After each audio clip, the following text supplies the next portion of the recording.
Foundations. Egypt was the powerhouse of the world. Yeah. And over a course of I don't know how long the plagues lasted for, days, weeks, months. Within a very short space of time, this powerful nation is brought to its knees. Yeah. Foundations. Understanding the Jewish foundations of our Christian faith. With Robbo Robinson and Mandy Warby. In our last program, we learned some history about the church's attitude toward the Jewish people and how deliberate efforts have been made to ensure Easter never coincided with the Jewish Passover. On today's program, we're going to learn about the events that Passover is actually a commemoration of. Yeah, I think for many Christians, especially Christians in Australia, we really don't have any understanding or comprehension of some of the church's really appalling attitude and treatment or thought toward the Jewish people. And it's a shock to us in many respects, as well as the fact that we really are unaware of a lot of people who said they were Christians and how their treatment of the Jewish people during Second World War. Because here in Australia, we're so far removed from it. It's not till you get to Europe or you travel through Germany and you realise just how terrible it was. So it's a bit of a shock. But we're talking about the 7 mandatory feasts of the Lord, the first one being Passover. And I do just want to read quickly from Leviticus 23, verses 4 to 5. It talks about these appointed feasts of the Lord. It says, "These are the appointed times of the Lord, holy convocation, which you shall proclaim at the times appointed them.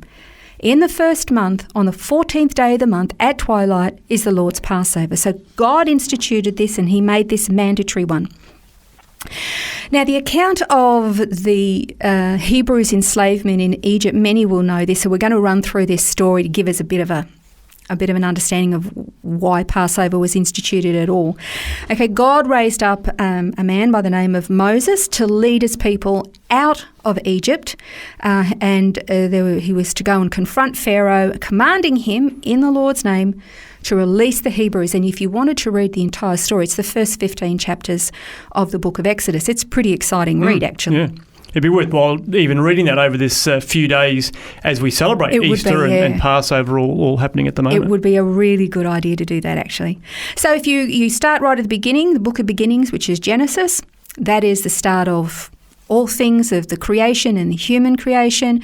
It is the beginning and the establishment of God establishing his people, the Jewish people. They start out as a family. They end up in Egypt because of a famine that's ravaging throughout the Middle East. And they're there in a place of protection in the land of Goshen in Egypt. But over time, their numbers swell. They become a very great and numerous people.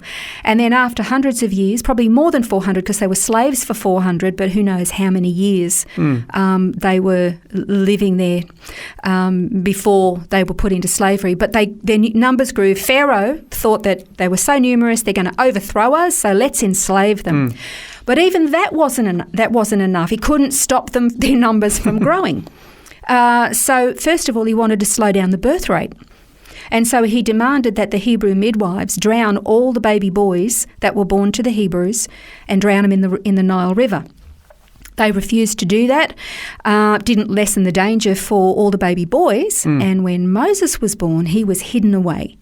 And ultimately, if you go and read the book, you discover he was actually found by Pharaoh's daughter, took him into the palace, and he was raised in a life of privilege. And he really thought that he would be able to assist and help look after his people, that he was in this position of authority and power and influence, and that he could help his Jewish brethren who were enslaved and suffering. And he thought they'd love him for it. And in a bid to defend a Jewish man who was being treated appallingly by an Egyptian man, Moses comes to his defense, kills the Egyptian, buries him in the sand, and then lo and behold, he discovers that he actually was seen. People know about it, and he's suddenly frightened for his life. So he skedaddles through the wilderness in the desert and ends up in the land of Midian, where he meets the woman he's going to marry, Zipporah. And he just settles down to a life looking after, sheep and goats in the middle of the desert. His father-in-law Jethro, who's the high priest of Midian, and he's just contented. And then one day he's out and he sees a weird sight. He sees this bush that's on fire, but weirdly the bush doesn't get consumed by the fire. It just burns and is maintained. And as he gets closer, God speaks to him from this phenomenal, wondrous thing that he's seeing, and convinces him. Takes a little time. Moses is a little slow. He's a bit slow on the uptake. He is. But he convinces him that it's time to go back to Egypt, confront Pharaoh, and demand that his people be set free.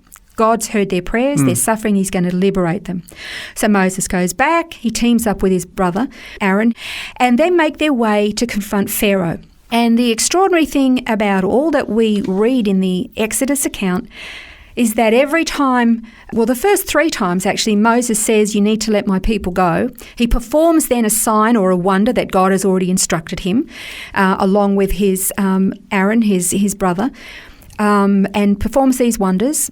The magicians of Egypt can sort of replicate them, not quite to the standard that God does, but they can replicate them a little bit. And Pharaoh just goes, nah, on your bike, take off, not interested, forget it. But that actually makes the burden of the Jewish people even worse. Yeah.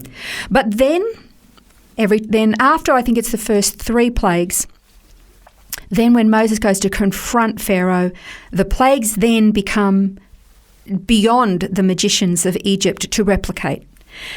And everything in the lives of the Egyptians is then damaged, from their physical bodies, where they suffer, from plagues of flies and or gnats or whatever, frogs that just come up and invade their homes, and it affects their sleep. There is, hail, massive hail that comes out and with fire, destroying crops and property and animals. There's darkness that just takes. Everything in their lives, their economy, their commerce, their homes, their crops, their livestock, everything is becoming decimated. The infrastructure of the nation. Egypt was the powerhouse of the world. Yeah. And over a course of, I don't know how long the plagues lasted for, days, weeks, months, whatever it was, within a very short space of time, this powerful nation is brought to its knees. Yeah. Interestingly, of course, the people of Israel were protected from all these plagues at the same time. So their area where they lived were not getting the hail or the darkness or whatever. Precisely. But then you come to the last one. You come to the last plague, which is the death of the firstborn. And God warned Pharaoh. He said, this is what you've done to my son Jacob, talking about Israel. Now I'm taking yours. And what happened is God told his people, there's an angel of death coming. So protect yourself. You need to take a firstborn male lamb. It's got to be without spot and blemish, and no bones broken or anything like that. Its blood must be shed. Its blood must be put on the doorpost and lintel of the home. You are to dress as though you're in a hurry. You are to be standing while you eat it. You are to roast it. You are to eat and consume all of it. And if you can't, you burn it so that nothing is left.